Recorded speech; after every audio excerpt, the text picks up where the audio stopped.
సమీరా ఛానల్ని సబ్స్క్రైబ్ చేయండి. ఎప్పటికప్పుడు అప్డేట్ కోసం బెల్ మీద క్లిక్ చేయండి.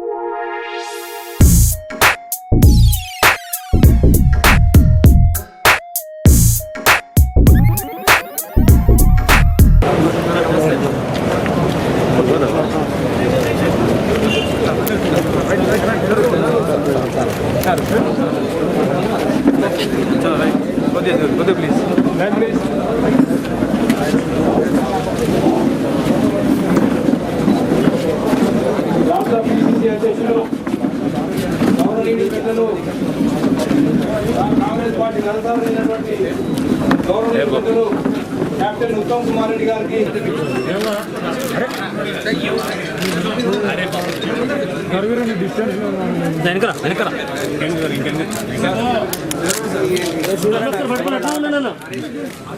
బ్యాక్గ్రౌండ్ ఫోటో కొట్టాను చూడండి.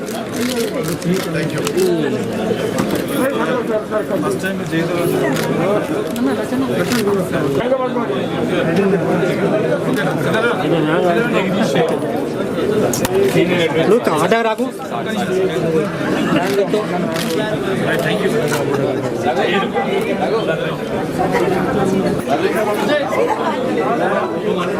అన్న మొత్తం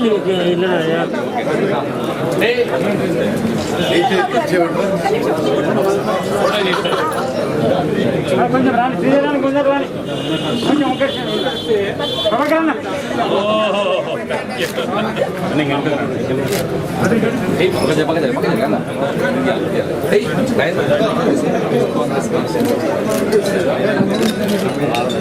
Ranveer Gaud, Assembly Segment Youth Congress President, Nadesh Vice President, for the Council Candidate. Vijay.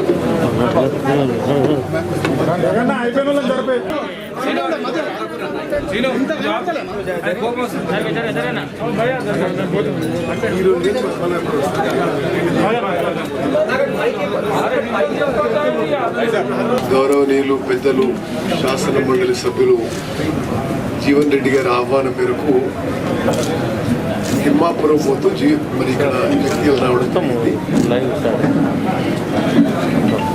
గౌరవ శాసన సభ్యులు మాజీ మంత్రివర్యులు చంద్రబాబు గారు, గౌరవ రాష్ట్ర కార్యనిర్వాహక అధ్యక్షుడు మాజీ ఎంపీ పున్నం ప్రభాకర్ గారు, జిల్లా అధ్యక్షుడు మాజీ జిల్లా పరిషత్ చైర్మన్ లక్ష్మణ్ గారు, ప్రియ మిత్రుడు వేములవాడ నుంచి పోటీ చేసిన ఆది శ్రీనివాస్ గారు, ఉప్పుదండి నుంచి పోటీ చేసిన ప్రియ మిత్రుడు బేడిపల్లి సత్యం గారు, మరి స్థానిక నాయకులందరికీ కూడా పేరు పేరున విలేకరి మిత్రులకు కూడా నమస్కారం.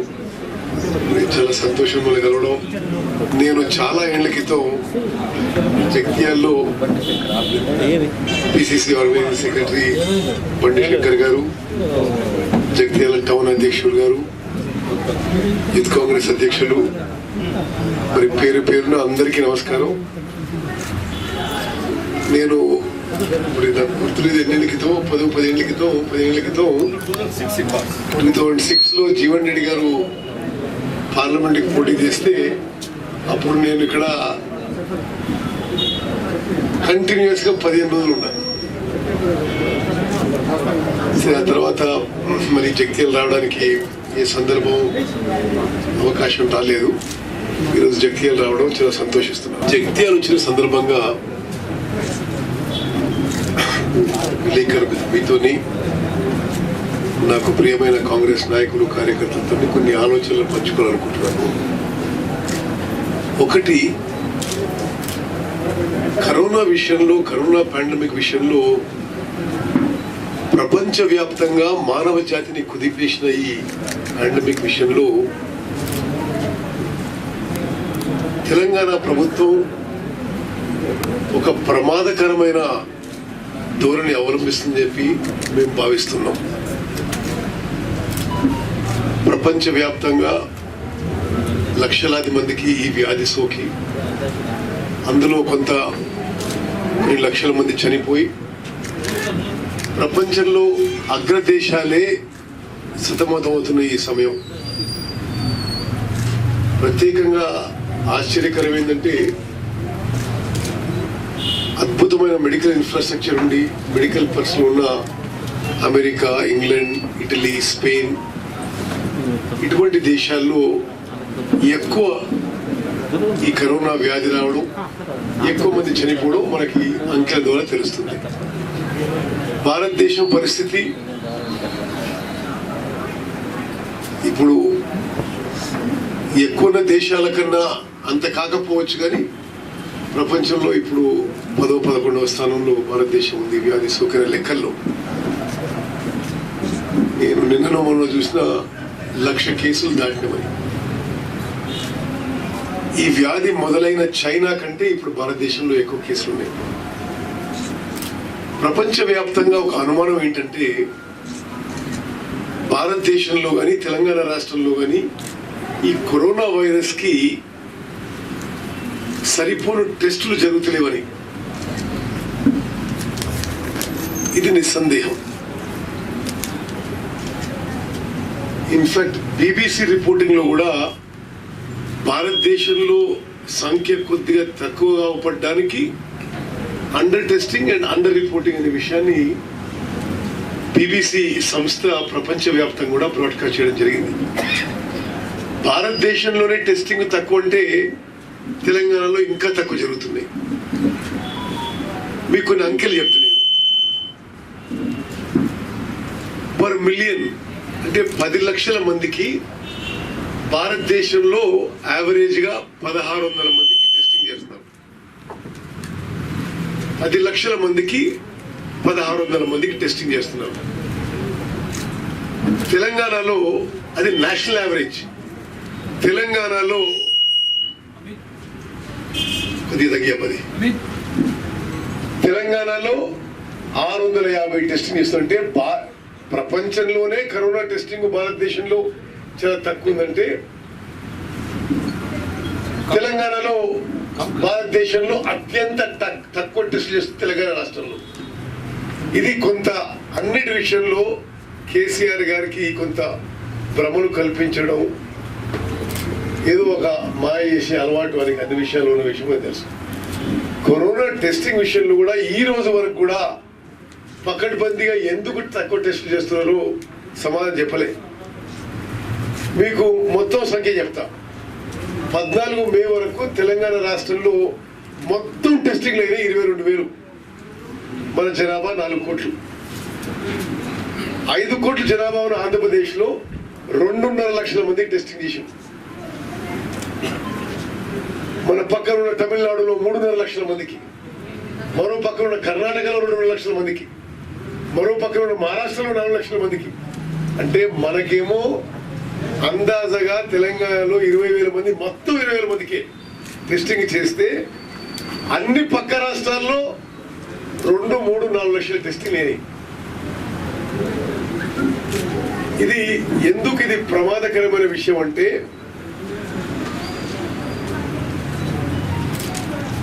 ఈ ప్రభుత్వం ఇంకోటి చేస్తుంది. అసలు చాలా విడ్డూరమైన విషయం. ఎవరన్నా ఒక మారుమూల ప్రాంతంలో జ్వరం వచ్చి ఏదో చచ్చిపోయి అనుకోండి, ఒకవేళ ఆయన పిల్లలు మరి ఈయన కరోనా వ్యాధితో చనిపోయిందా కనుక్కుందామని అనుకొని డాక్టర్ అడిగింది అనుకోండి, కరోనా టెస్ట్ చేయమని ప్రభుత్వం దాని మీద నిషేధం పెట్టింది. అంటే కేసులు టెస్ట్ చేయొద్దు, చనిపోయిన వారిని మరి ఇంకో కారణం రాసేయచ్చు. స్పెసిఫిక్ గా డాక్టర్స్ ఫర్ సేవ అని ఒక ప్రతిష్టాత్మక ఒక డాక్టర్ల ఎన్జిఓ సంఘం కేంద్ర ప్రభుత్వానికి లేఖ రాసింది. స్పెసిఫిక్ ఉదాహరణలు, ఈ మనిషి గాంధీ హాస్పిటల్లో కరోనా వ్యాధితో అడ్మిట్ అయ్యిండు, సరే కొన్నతో చనిపోయిండు, చనిపోయిన ఆయనకి కరోనా కింద చనిపోయినట్టు చూపెట్టలేదు. అంటే స్పెసిఫిక్ గా పేరు, ఊరు అన్నిటి ఉదాహరణతో వాళ్ళు ఇవ్వడం జరిగింది. 2 విషయాలు, ఒకటి అండర్ టెస్టింగ్, రెండోది అండర్ రిపోర్టింగ్ ఆఫ్ డెత్స్.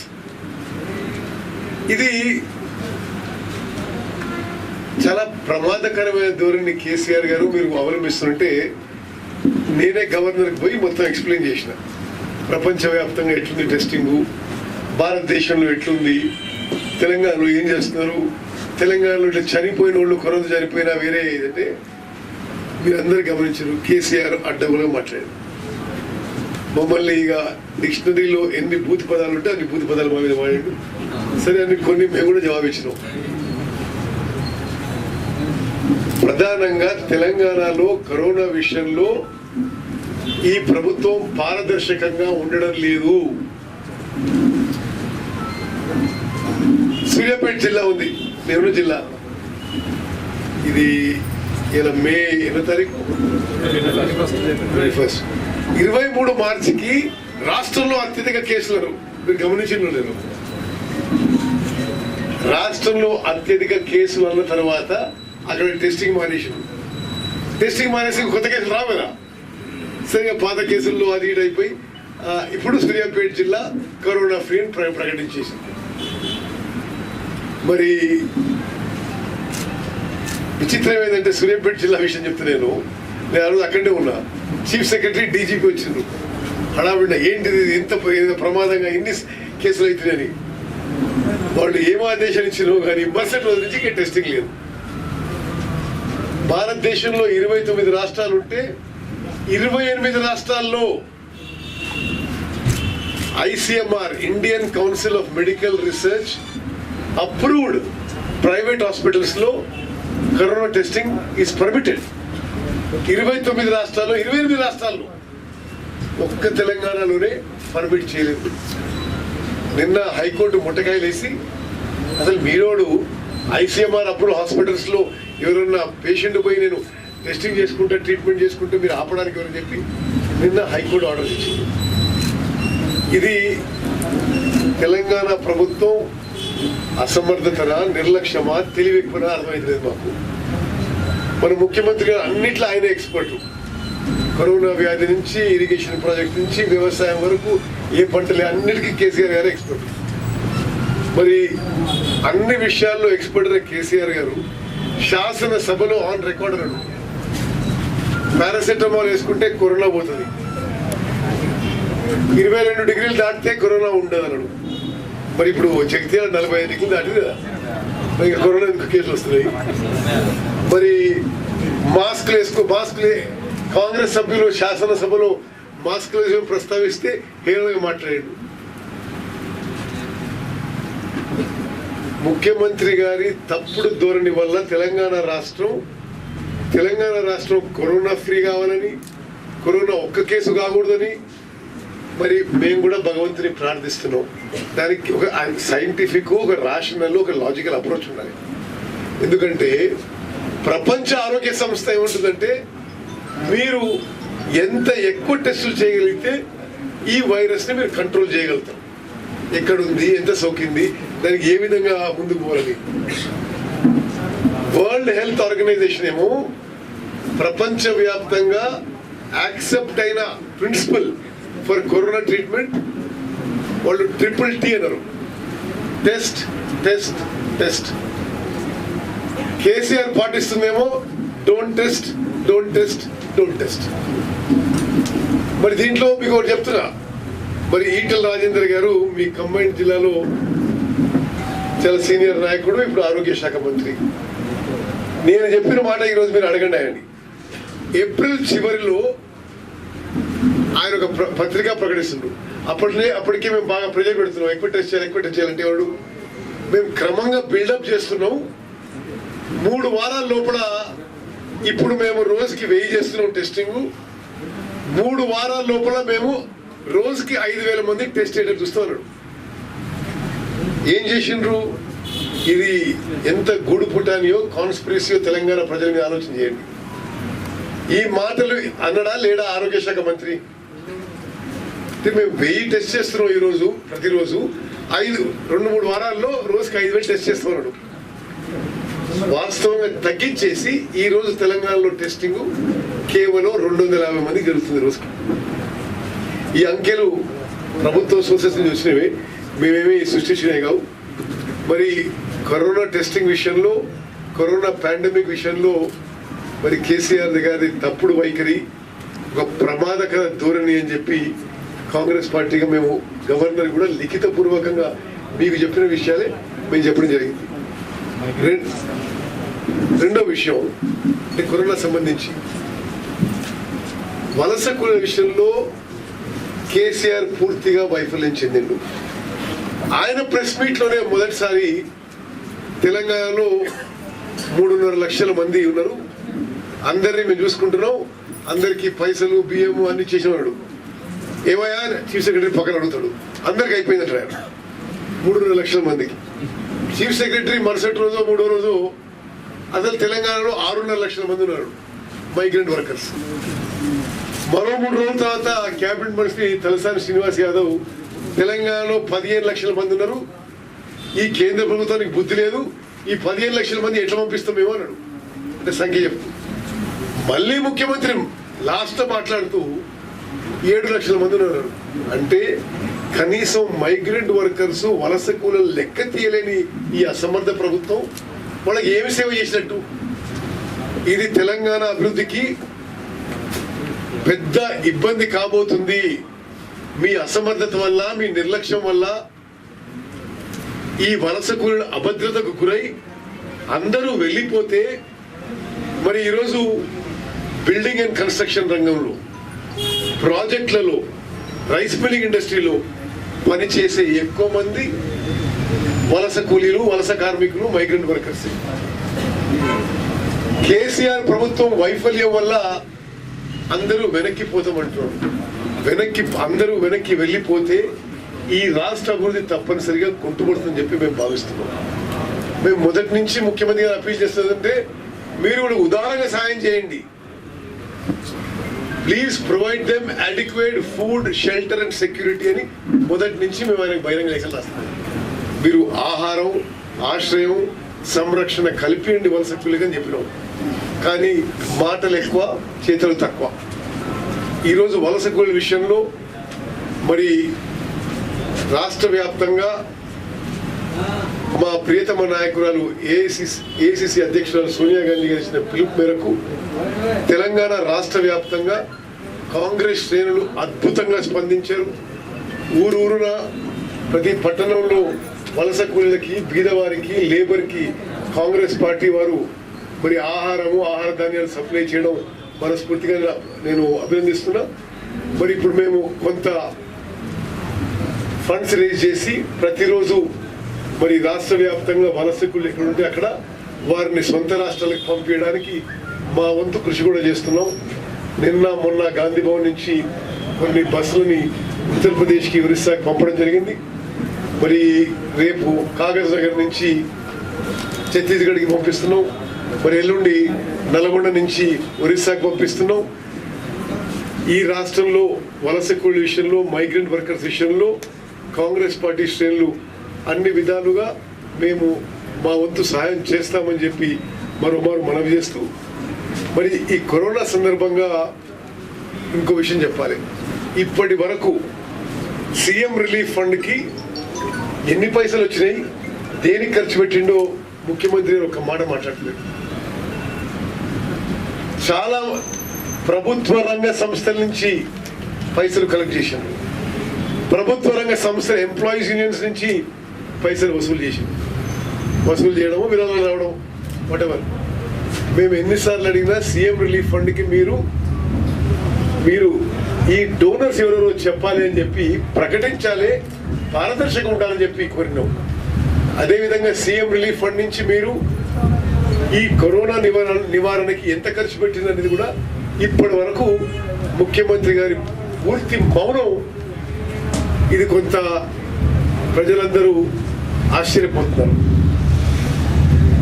రాష్ట్ర ఆర్థిక పరిస్థితి నేను ఒక విషయం మీకు చెప్పాలి. ఈ రోజు రాష్ట్ర ఆర్థిక పరిస్థితి ఇబ్బందుల్లో ఉందంటే అది కరోనా వల్ల కాదు. ఇది 6 ఏళ్ల పాటు అడ్డగోలుగా అప్పులు చేసి, రాష్ట్రాన్ని అప్పుల పాలు చేసి, ఫైనాన్షియల్ మిస్మేనేజ్మెంట్, వేస్ట్ఫుల్ ఎక్స్పెండిచర్ వల్ల తెలంగాణ రాష్ట్రం దివాలా తీసే పరిస్థితి వచ్చింది.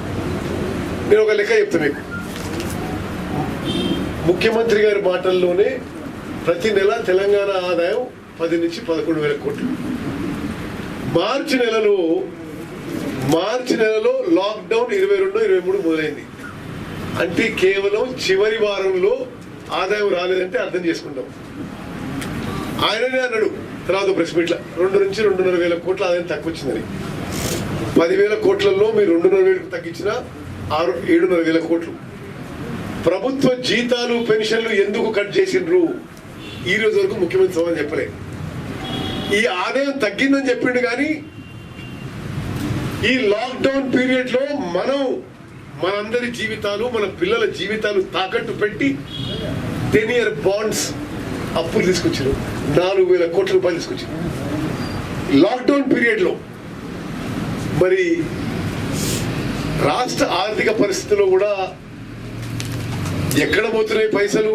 మీరు కాంట్రాక్టర్లకి 1,000 కోట్లు ఇస్తున్నారు కానీ ఎంప్లాయీస్ కి వయసు మీద పడిన పెన్షనర్లకు మీరు పూర్తిగా ఇవ్వకపోవడం ఇది చాలా దారుణమైన విషయం, దుర్మార్గమైన విషయం అని చెప్పి కాంగ్రెస్ పార్టీ ఈ విషయంలో కూడా పదే రిప్రజెంట్ చేయడం జరుగుతుంది. మిత్రులారా, ఇంకా మీ ఎక్కువ సమయం తీసుకోను. నిన్న మొన్న ఏదో అగ్రికల్చరల్ పాలసీ గురించి మాట్లాడుతున్నాడు. మరి మహమ్మద్ బిన్ తుగ్లక్ ఎక్కడుండో కానీ ఆయన చూసి అనుకున్నా నాకంటే ఎక్కువైంది దాన్ని. ఆ విధానాలు, ఈ 180 డిగ్రీస్ టర్ను, ఒక విషయం చెప్పడం వారం రోజులు అది మారిపోతుంది. వారం రోజుల క్రితం పత్తి 50 లక్షల ఎకరాలు, వరి 50 లక్షల ఎకరాలు, కందులు 10 లక్షల ఎకరాలు అన్నాడు. నెక్స్ట్ పంట అట్లా వేయాలని ఒక వారం రోజుల కింద చెప్పాడు. వారం రోజులు దాటక ముందే మొన్న 70 లక్షల పత్తి, 40 లక్షల వరి, 15 లక్షల కందులు వేయాలంటాడు. పత్తి విషయంలో ఒకటే అడుగుతున్నావు ముఖ్యమంత్రి గారు, మీరు ఏం హామీ ఇస్తారు?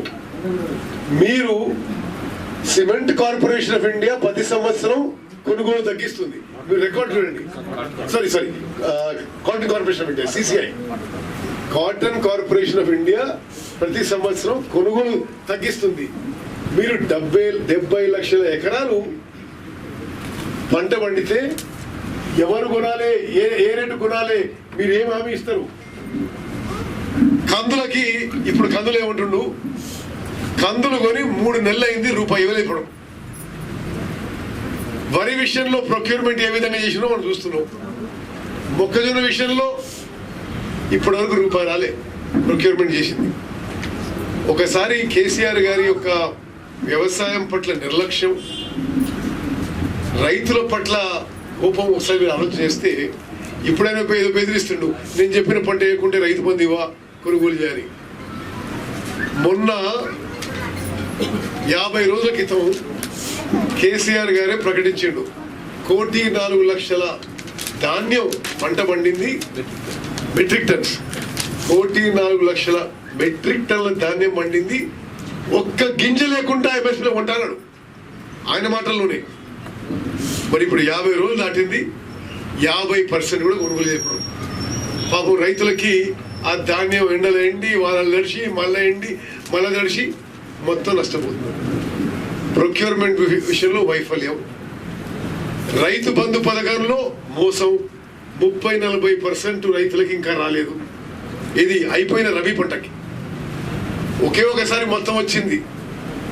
మేము హుజూర్ నగర్ బై ఎలక్షన్స్ పోటీ చేస్తున్నామని మా కాన్స్టిట్యూన్సీలో 100% ఇచ్చిండు జనాన్ని మోసం చేయడానికి.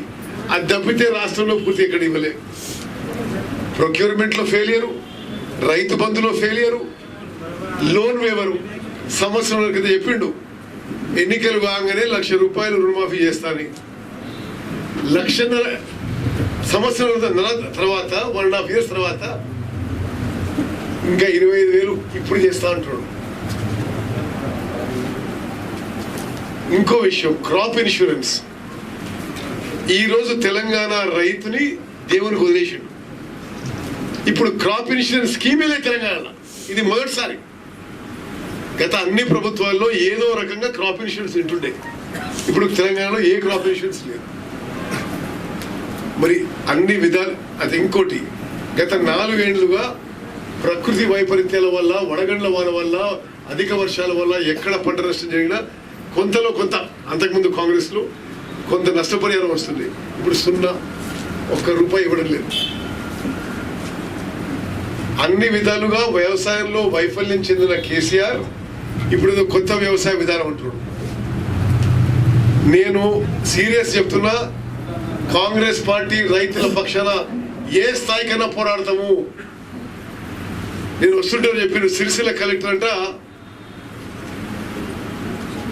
వరి మక్క విత్తనాలు అమ్మొద్దు అని ఇచ్చినట. ఈరోడండి అంటే రైతుల హక్కులు కాలరాయడానికి అసలు ఏమైనా బుద్ధి ఉందా వీళ్ళకి? వీళ్ళకైనా సెన్స్ ఉందా? ఈయనోడు వీళ్ళు చెప్పినోడు అంటే మరి ఈ కలెక్టర్లకు ఏమైనా ఎవరిస్తున్న ఆదేశాలు? అసలు ఆదేశాలకి మీనింగ్ ఏంటిది? స్వతంత్ర భారతదేశంలో ఏ రాష్ట్రంలో ఎప్పుడు కూడా రైతులకి కనీసం ఓన్లీ అడ్వైజరీ కానీ మీరేదో నిర్బంధంగా నియంతృత్వ పోకడతో అన్నీ నాకు తెలుసు అన్నట్టు చేస్తుంటే మరి ఇది కాంగ్రెస్ పార్టీ చూస్తూ ఊరుకోదని చెప్పి మాత్రం మేము ప్రభుత్వాన్ని హెచ్చరిస్తున్నాం. మరి మీకు పత్తి విత్తనాల ఉత్పత్తిదారులతో మీకు మతలబు మీకు ప్రేమను మాకు తెలియదు, కానీ మీరు రైతుల విషయంలో మాత్రం పిచ్చి పిచ్చి పనులు చేయకని చెప్పి మేము హెచ్చరిస్తున్నాం. ఒకటి, పత్తి రైతులకి కాంగ్రెస్ పార్టీ డిమాండ్ చేస్తుంది 7,000 రూపాయలతోని నువ్వు కొంటానంటే చెప్పు, తప్పనిసరిగా అటువంటిది మీరు ఇంప్లిమెంట్ చేయండి. అదేవిధంగా మొక్కజొన్న ఒక సాధారణ రైతుకు తెలిసిన విషయం, వానాకాలంలో వేసే పంట. It is not irrigation based, వర్షాల మీద ఆధారపడి మరి తరతరాలుగా తెలంగాణ వేస్తున్నారు. ఇప్పుడు వానాకాలంలో మొక్కజొన్న వేయొద్దంటాడు. అదేవిధంగా మేము ఒక సజెషన్ కూడా ఇస్తున్నాం. ఈ రాష్ట్రంలో దేశంలో ఇప్పుడు సెల్ఫ్ సఫిషియన్సీ లేనిది పల్సెస్ అండ్ ఎడిబుల్ ఆయిల్స్. పప్పు ధాన్యాలు, నూనె గింజలకి మీరు సరి అయిన రీతిలో ప్రోత్సాహం ఇచ్చి ఎంఎస్పి మీద గతంలో మరి వేరే రాష్ట్రాలు ఇచ్చినట్టుగా రాష్ట్ర ప్రభుత్వం బడ్జెట్ నుంచి బోనస్ ఇస్తే మరి పప్పులు, ఎడిబుల్ ఆయిల్స్, సీడ్స్ మీరు ఎంకరేజ్ చేయడంలో కొంత సెన్స్ ఉంటుంది. ఎందుకంటే ఈరోజు భారతదేశం పప్పు ధాన్యాలు, ఎడిబుల్ ఆయిల్స్ ఇంపోర్ట్స్ 80,000 కోట్ల సంవత్సరానికి దేశవ్యాప్తంగా కొరత ఉంది. ఇవి మీరు ఎంకరేజ్ చేయండి. మరి కందులు కానీ మినుములు కానీ దానికి కేంద్ర ప్రభుత్వం ఇచ్చిన ఎంఎస్పి మీద మీరు అధికంగా ప్రకటించి మీరు గ్యారంటీగా కొనుగోలు చేస్తామంటే దానికి ఏమైనా సెన్స్ ఉంటుంది. అదేవిధంగా మరి వేరుశనగ కానీ సన్ఫ్లవర్ కానీ ఆయిల్ సీడ్స్ దానికి కేంద్రం ఇచ్చే ఎంఎస్పికి అదనంగా మీరు కొంత రాష్ట్ర బడ్జెట్ నుంచి బోనస్ ఇస్తే అవి ప్రోత్సహించడంలో కొంత అర్థం ఉంటుంది. కానీ ఏదో నేను తెల్లారితే నాకు కొత్త ఆలోచన వస్తుంది, అది ఇంప్లిమెంట్ చేస్తా, అది నేను నిర్బంధం చేస్తా అంటే మాత్రం కాంగ్రెస్ పార్టీ రైతు పక్షాన్ని నిలబడి పోరాడతా అని చెప్పి మనం చేస్తాం.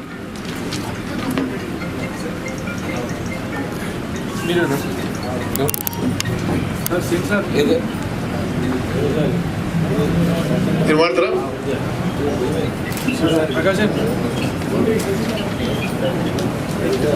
ఓకే, గల్ఫ్ విషయం. ఓకే,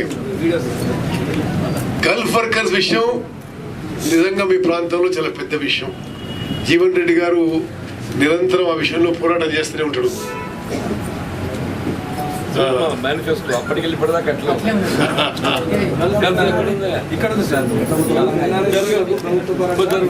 అదేవిధంగా దుబాయ్లో ఉన్న మన తెలంగాణ బిడ్డలతో కూడా మాట్లాడినాం. అన్ని దేశాల్లో ప్రతిరోజు ఒక దేశంలో ఎన్ఆర్ఐస్తో మాట్లాడుతున్నాం, గల్ఫ్ ఎన్ఆర్ఐస్ కూడా మాట్లాడుతున్నాం. ఈ పిల్లలు గల్ఫ్లో పనిచేస్తూ ప్రతి సంవత్సరం కొన్ని వేల కోట్ల ఫారిన్ ఎక్స్చేంజ్ తెలంగాణ రాష్ట్రానికి పంపిస్తారు. తెలంగాణ రాష్ట్రానికి అన్ని విధాలుగా మారుమూల ప్రాంతంలో కూడా కొంత అభివృద్ధి జరగడం, కుటుంబాలు సంపన్నంగా ఉండడం, సుఖంగా ఉండడానికి ఈ గల్ఫ్ వర్కర్స్, గల్ఫ్ మైగ్రెంట్స్ చాలా ఉపయోగపడ్డారు. ఈరోజు వారి కష్టకాలంలో కేసీఆర్ ప్రభుత్వం వాళ్ళని పూర్తిగా వదిలేయడం చాలా బాధాకరమైన విషయం. అసలు కేసీఆర్ ఆయన ఊకదొంపుడు ఉపన్యాసాలు తెలంగాణ ఉద్యమంలో గల్ఫ్ దుబాయ్ అని చెప్పి ఇప్పుడు వాళ్ళని కంప్లీట్గా ముంచేసిండు. ఒకటి, వాళ్ళు ఇప్పుడు గల్ఫ్లో కూడా లాక్డౌన్ ఉంది, కరోనా వైరస్ ఉంది, వాళ్ళని చాలా ఇబ్బంది పెడుతున్నారు. అక్కడ ప్రభుత్వాలు కానీ మధ్యవర్తులు కానీ వాళ్ళ పాస్పోర్ట్లు తీసేసుకున్నారు. వాళ్ళని మరి టికెట్ల కోసం 2 ఛార్జ్ చేస్తున్నారు. నార్మల్గా దుబాయ్కి పోరావడానికి ఎంత అవుతుందో టికెట్ ఇప్పుడు ఒక జర్నీకి అలా ఛార్జ్ చేస్తున్నారు. అదేవిధంగా నేను నెక్స్ట్ చెప్పే విషయం కంటే ఇంకొక దుర్మార్గమైన ఆలోచన ఉంది కేసీఆర్. గల్ఫ్ నుంచి వచ్చే మన పిల్లలు వాళ్ళు హైదరాబాద్లో శంషాబాద్ ఎయిర్పోర్ట్లో ల్యాండ్ కాగానే వాళ్ళు పట్టుకపోయి క్వారంటైన్ క్యాంప్లో పెట్టి వాళ్ళ దగ్గర నుంచి బజరస్ చేస్తున్నారు. అంటే నిర్బంధంగా పెడుతూ నువ్వు ఎన్ని రూపాయలు కట్టగలుగుతావు, నీ హోటలు. మరి కనీసం ప్రభుత్వంలో పెద్ద మనుషులకు సిగ్గుశరం ఉండాలి. మరి కష్టపడి ఆడ గల్ఫ్లో మనకి ఫారెన్ రెమిటెన్స్ పంపించిన మన పిల్లలు ప్రపంచంలో విపత్కరమైన పరిస్థితులు ఏర్పడితే, ఒక ఇబ్బందికరమైన పరిస్థితి సొంత దేశాలకు వస్తే నువ్వు క్వారంటైన్ పెట్టు, ఓకే, అండర్స్టాండబుల్.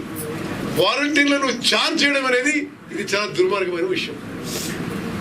ఇది తప్పనిసరిగా ప్రభుత్వమే భరించాలని చెప్పి కోరుకుంటున్నాం. అదేవిధంగా చాలామంది చనిపోయిన వారు ఇప్పుడు గల్ఫ్లో వారి మృతదేహాలని ఇంటికి తీసుకురావడానికి ఎవ్వరూ ముందుకు వస్తలేరు. నాకే చాలా ఫోన్లు వచ్చినాయి. ఇప్పుడు రీసెంట్లీ 3 రోజుల క్రితం చనిపోయింది సార్ గరువులో. 2 బిడ్డలు, ఒక బాబు, 45 years ఉంటాయి. ఇప్పటికీ ఏం స్పందన లేదు సార్ ఇక్కడ. నాకు వివరాలు ఇవ్వండి, నేను కూడా ప్రయత్నం చేస్తా. ఇది కేసీఆర్ ఆయన కొడుకు కేటీఆర్ యొక్క నిజస్వరూపం. ఈ గల్ఫ్ విషయంలో, ఈ గల్ఫ్ మైగ్రెంట్స్ విషయంలో, ఈ ఆడ చనిపోతే మృతదేహాల విషయంలో 10 సార్లు వాళ్ళు బతుకున్నారు. తీసుకొస్తాము, కుటుంబాలకి తీస్తామని రూపాయి పని చేయలేదు. ఆ విషయంలో కూడా మేము ప్రభుత్వాన్ని అన్ని స్థాయిలో ఒత్తిడి తీసుకొస్తాం. అదేవిధంగా ఈ గల్ఫ్లో కానీ ఇతర ప్రాంతాల్లో ఉన్న ఎన్ఆర్ఐస్ విషయంలో నేను ఇప్పటికే పలుమార్లు కేంద్ర విదేశాంగ శాఖ మంత్రి జయశంకర్ గారితో నేను మాట్లాడాను. సరే, నేను రాజకీయాల్లో రాకముందు, ఆయన రాజకీయాలు రాకముందు ఇద్దరం రాష్ట్రపతి భవన్లో పనిచేసిన వాళ్ళు, నాకు బాగా పరిచయం. నేను ఆయనతో 2-3 సార్లు మాట్లాడినా, వీళ్ళని తీసుకురావడానికి మీరు ఎక్కువ ఛార్జ్ చేయొద్దు, మీరు ల్యాండ్ అయినాక క్వారంటైన్కి వాళ్ళని ఛార్జ్ చేయొద్దు, మరి ఎక్కువ మందిని తొందరగా తీసుకొచ్చే ఏర్పాట్లు చేయాలని చెప్పి వారిని కోరడం జరిగింది. నేను మరోసారి జయశంకర్ గారు ఇండియన్ ఫారెన్ మినిస్టర్తో మాట్లాడతా, ప్రధానమంత్రికి కూడా ఈ విషయంలో లేఖ రాస్తా, రాష్ట్ర ప్రభుత్వం మీద ఒత్తిడి తీసుకొస్తా అని చెప్పి మనం చేస్తాం. Thank you.